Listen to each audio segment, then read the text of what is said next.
लोग शरीफ हैं, ईमानदार हैं, तो जो आदमी उनसे बात कर रहा है वो उनको भी शरीफ और ईमानदार समझ रहे हैं। उन लोगों को समझाने का काम मुख्य तौर पर 3 तबकों का होना चाहिए था, एक टीचर का, एक वकील का। टीचर बताएगा दुनिया में क्या हो रहा है, बच्चे को तैयार करेगा एक निडर, निर्भीक, सवाल पूछने वाले इंसान के तौर पर, और जो वकील है वो तैयार करेगा आपको आपके अधिकारों की रक्षा करने वाले इंसान के तौर पर कि आप अपने अधिकारों की रक्षा खुद कैसे करेंगे और आप अपनी लड़ाई कैसे लड़ेंगे। और तीसरा जो आपका लीडर है, जो आपको लीड कर रहा है, जो आपका नेतृत्व कर रहा है, जो आपको दिखाएगा कि देश के लिए सही रास्ता क्या है। तो असल में क्या है, टीचर को इन्होंने नौकर बना दिया। अब नौकर का अपना अकल तो होता नहीं है, नौकर का अपना दिमाग नहीं होता, नौकर अपनी मर्जी से कुछ नहीं कर सकता है। तो अब वो नौकरी कर रहा है उन लोगों की जो मंत्रालय में बैठे हैं, जिनको फंडिंग कॉरपोरेट्स ने दिया है, जो बाजार के हिसाब से चलते हैं। तो आपका एजुकेशन सिस्टम, आपकी एजुकेशन बाजार की जरूरतों को पूरा करने के लिए एक प्रोडक्ट तैयार करेगी, ना कि इंसान। इसलिए वो पूरी चेन बनती है। तो वो जो टीचर था वो अपनी जिम्मेदारी पूरी नहीं कर रहा है। तो अगर आपके टीचर ने आपको, आप सोच कर देखिए, आपकी उम्र कितनी हुई है? मेरी 28। अब 28 साल के आप हो गए, तो ऑब्वियसली आपने अपने 25 साल जो है स्कूल या कॉलेज में बर्बाद किए हैं। अब उस बर्बादी में आपने क्या क्या किया है?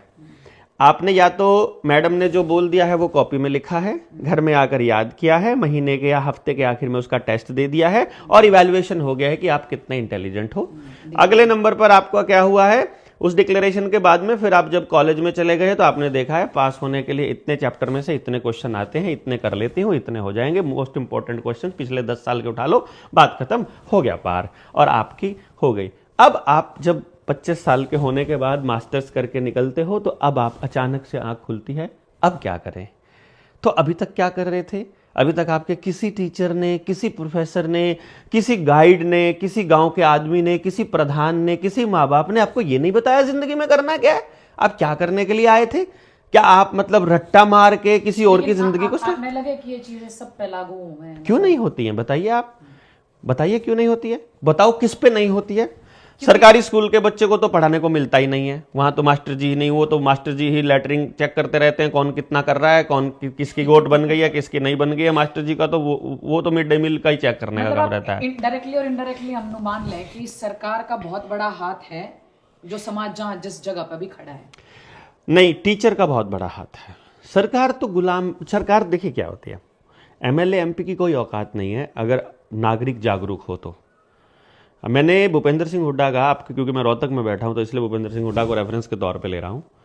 मैं एक बार इसके पास गया हुआ था, बेटे से मिलने आया था, ये मेरा बेटा वंडर किड उस टाइम पे बना था और पूरी दुनिया में छाया हुआ था, तो ऐसे लोगों को फोटो खिंचाने की बड़ी पड़ी रहती है। तो उसका एक टूर्नामेंट देख रहा था डेविस कप, तो वो भी पहुंच गया वहाँ पे। सीएलटी में बैठा था बेटा और ये साथ में बैठे थे। तो फिर सीएम हाउस गए हम लोग, सीएम हाउस उस टाइम ये सीएम था, और वहाँ पर रोहतक से कुछ लोग गए हुए थे और वो भूपी भूपी कह के इसको बोल रहे थे, भूपी भाई ये काम करना। अब वो सीएम साहब नहीं कह रहे हैं और वो कह रहे हैं। अब भूपी ने उनकी सुनी नहीं, तो वो 3-4 लोग खड़े होकर के बोलते हैं, आइए फिर तू गांव में तना बतावांगे, न्यू क्या क्या, और वो गेट से निकलने लगे। तो वो अपने पिए को बोले, रोक इनको, कौन आइए, बुला इनको वापस, बुला, क्या चक्कर है इनका। वो बुलाए, उनसे पूछा अलग से रूम में लेके क्या हुआ है, क्या दिक्कत है, उन्होंने बताया। उनका काम वहीं पे साथ के साथ ही हो गया, क्योंकि उनको अपने अधिकारों का पता था कि हरामी तू अगर नहीं करेगा आज तो तू गांव में घुसना, तुझे बताएंगे हम। यहां का आदमी इतना जागरूक था तो वो अपने लिए कुछ ना कुछ ले गया, लेकिन वो व्यक्ति अपने लिए ले गया। दिक्कत ये हुई, उसने समाज के लिए नहीं मांगा इन नेताओं से। ये तो प्रतिनिधि हैं, ये तो तनख्वाह लेते हैं। चपड़ासी से लेकर राष्ट्रपति तक हर व्यक्ति जो तनख्वाह लेता है वो नौकर है, और तनख्वाह लेता है कहां से? आदमी के पैसे से, टैक्स के पैसे से, मेरे टैक्स के पैसे से। तो मैं मालिक हूं, जो तनख्वाह दे रहा है वो मालिक है। डायरेक्टली क्यों? Directly, why indirectly? डायरेक्टली मैंने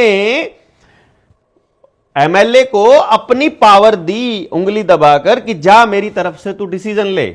मेरी तरफ से डिसीजन लेकर उसने किसी पुलिस वाले को भर्ती किया, मेरी तरफ से मेरी पावर लेकर उसने अपने लिए तनख्वाह बढ़ाई, मेरी पावर लेकर उसने निर्णय लिया मेरे लिए। लेकिन चक्कर यह हुआ उसने जो निर्णय लिया मेरे से पूछा ही नहीं, और यह किसी ने भी गांव के आदमी को नहीं बताया कि तुझसे पूछे बिना तेरे बारे में निर्णय नहीं ले सकता।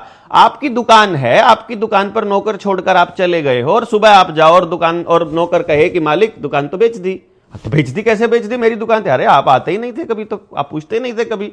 तो ये लोगों ने क्या सोचा कि देश की जो जनता है वो अपना अधिकार ही भूल चुकी है, वो मालिक है, वो पता ही नहीं है उसको कि वो मालिक है, और हम नौकर सब मिलकर के सब कुछ बेच डालते हैं जो इनके बाप दादाओं ने कमाया है।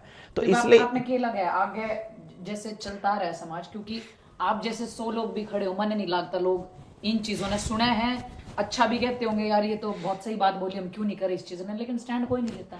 देखिए, जैसे आपकी 28 साल की उम्र हो गई है, यदि आप किसी जिंदगी के किसी पड़ाव पर स्ट्रगल नहीं किए हो और आपने मुसीबतें या दिक्कतें नहीं झेली हैं, तो आपको कभी भी इन बातों में दिलचस्पी नहीं आएगी। अगर आपको दिलचस्पी है तो इसका मतलब है आप वो भुगत चुके हो, खुद करके ट्राई किया और आपसे बात नहीं बनी, ये क्लियर है। अब जिसके माँ बाप ने अपने बच्चे को स्ट्रगल करने नहीं दिया, वो बच्चा कभी नहीं समझ पाएगा। क्योंकि अगर मैं सिर्फ आपके एग्जांपल इसलिए ले रहा हूं क्योंकि मेरे सामने आप बैठे हो, तो 28 साल तक यदि आप एक पपेट की तरह जिए हो, तो आपको क्या लगता है कि देवेंद्र बल्हारा का एक पॉडकास्ट सुनकर के आपके दिमाग की बत्ती खुल जाएगी? मुझे ही समझने में 5-6 साल लग गए थे। तो मैं किसी अनजान आदमी को समझाने में, मैं तो अपने साथियों को एक बात बोलता हूं, किसी भी समाज में किसी भी विचार को उतरने के लिए और उस बात को समझ में आना शुरू करने के लिए कम से कम 15 साल का समय देना पड़ेगा। और इसीलिए जो बदलाव करने वाले लोग थे, उन लोगों ने हमेशा, आप देखो, रावण का जो साम्राज्य खत्म हुआ उससे पहले राम ने 14 साल का वनवास झेला। कौरवों का खत्म करने से पहले पांडवों ने 12 साल और 1 साल और 1 साल 14 साल ही लगाए। इसी तरह से आप देखो, विनोबा भावे ने जब भूदान के लिए आंदोलन चालू किया और जो पूरे क्रांति की शुरुआत की, तो 14 साल यात्रा करने के बाद शुरुआत की। गांधी जी 15 साल तक भारत को समझने के बाद आंदोलन शुरू कर पाए। तो मैं अगर इस चीज को थोड़ा सा साइकोलॉजिकली भी देखें और समाज के हिसाब से भी देखें, और इसको हम लोग थोड़ा सा इसी तरह से देखें कि समाज की सोशियोलॉजी कैसे बदलती है, उनका पैटर्न कैसे बदलता है बिहेवियर का, तो हम ये देखते हैं कि अगली पीढ़ी जो बनती है वो 10 से 15 साल में अगली पीढ़ी आती है। तो आपको कम से कम एक विचार को 15 साल तक वाइब्रेट करते रहना पड़ेगा, ताकि अगली पीढ़ी या पिछली पीढ़ी में से किसी न किसी को, या इतने एक considerable amount of people, number of people उसको समझ पाए कि एक्चुअली क्या कहना चाह रहा है देवेंद्र बल्हारा। अब मेरे पास बोलने के लिए जो मटेरियल है वो करीब करीब 300-400 घंटे का है। अब आप 1 घंटे में उससे कैसे निकाल लोगे उसमें से निचोड़? और जबकि मेरी आप बात करेंगे, आप मुझसे 5 घंटे बात करेंगे, आप काट के दिखा दो एक भी बात, ना तो मैं रिपीट कर रहा हूं, ना ही मैं उस चीज को ये कह रहा हूं कि ओवरलैपिंग हो रही है, ना मैं ये देख रहा हूं कि भाई ये चीजें इसके साथ कनेक्टेड नहीं है।